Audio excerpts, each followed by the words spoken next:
TV9 Bharatvarsh के 2 reporters रात भर उस रूट पर मौजूद रहे जहां 1 जनवरी की रात दरिंदगी हुई।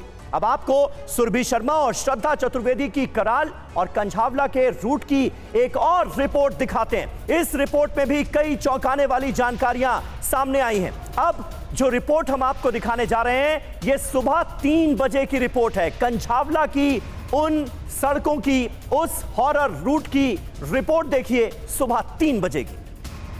अब देखिए, हमारा कैमरा कंटिन्यूसली इस ट्रैक पर रोल है, हमने एक भी कट नहीं किया अभी तक, ठीक है। और पिछले 50 मिनट से हम अभी तक देख चुके हैं, हमें एक भी पीसीआर वैन नजर नहीं आई है।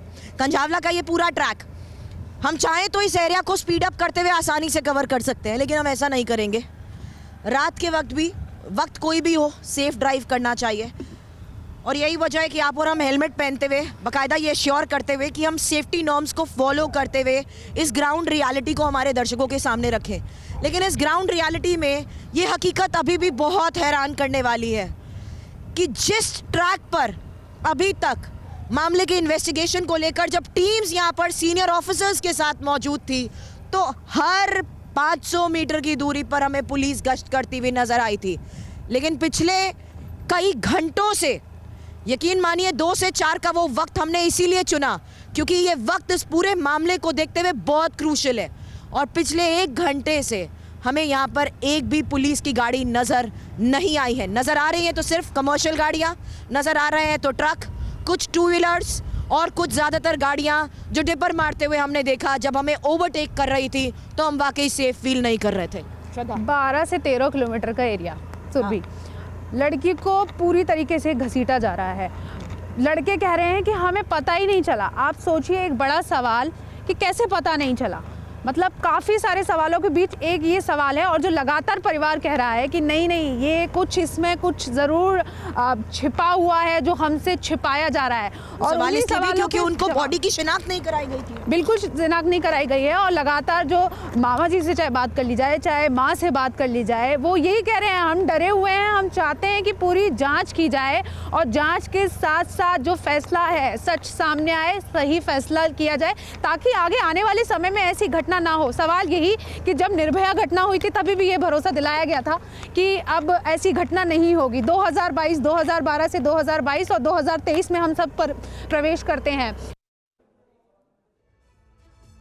तो दिल्ली की सड़कें अभी भी लड़कियों के लिए रात के अंधेरे में कितनी अनसेफ हैं, ये भी कहीं ना कहीं इस रियलिटी रिपोर्ट से पता चलता है। और ये हाल तब है जब इतना बड़ा कांड हो चुका है ठीक इसी रूट पर, और नए साल के रोज इस भयानक वारदात को अंजाम दिया गया। उस वक्त तो बड़े बड़े दावे किए गए थे कि रात भर ऐसी सिक्योरिटी रहती है कि पूछिए मत। और ऐसे में ये कांड हुआ और उसके बाद भी स्थिति कुछ बदली नहीं है सुरभि। कुछ ही घंटों बाद, आप सोचिए, महज अभी न्यू ईयर को बीते कुछ ही दिन हुए हैं, कुछ ही घंटों बाद। इसीलिए हम वो रियलिटी जानना चाहते थे समीर कि इस तरीके के अपराध की घटनाएं लगातार जब जब सामने आती हैं, क्या सिर्फ तभी ये बातें जब तक उठाई जाती हैं उसे सीरियसली सिर्फ उसी लेवल तक लिया जाता है? क्योंकि हकीकत नहीं बदलती है। ये केस जिस तरीके से इन्वेस्टिगेट हो रहा है उसको लेकर समीर पुलिस सवालों के घेरे में है। उससे उलट पुलिस की व्यवस्था सड़क पर क्या है, किस तरीके के इंतजाम यहाँ पर किए गए हैं। भले ही सीसीटीवी कैमरास लगे हों, उन सीसीटीवी कैमरास के जरिए भी कोई लीड नहीं मिल पाई है। मामला अब और ज्यादा उलझता जा रहा है। टाइमलाइन के आधार पर हम इस पूरे मामले की इन्वेस्टिगेशन को समीर 2 बजे से लेकर 4 बजे तक के उस पूरे घटनाक्रम को समझ रहे थे। लेकिन अभी थोड़ी देर पहले आपने सोर्सेस के हवाले से बड़ी खबर बताई, यानी अब 2 बजे से पहले भी कुछ और लोग इस मामले में अगर इन्वॉल्व हैं तो सीसीटीवी एक बहुत इंपॉर्टेंट जरिया होगा इस मामले की हकीकत जानने का।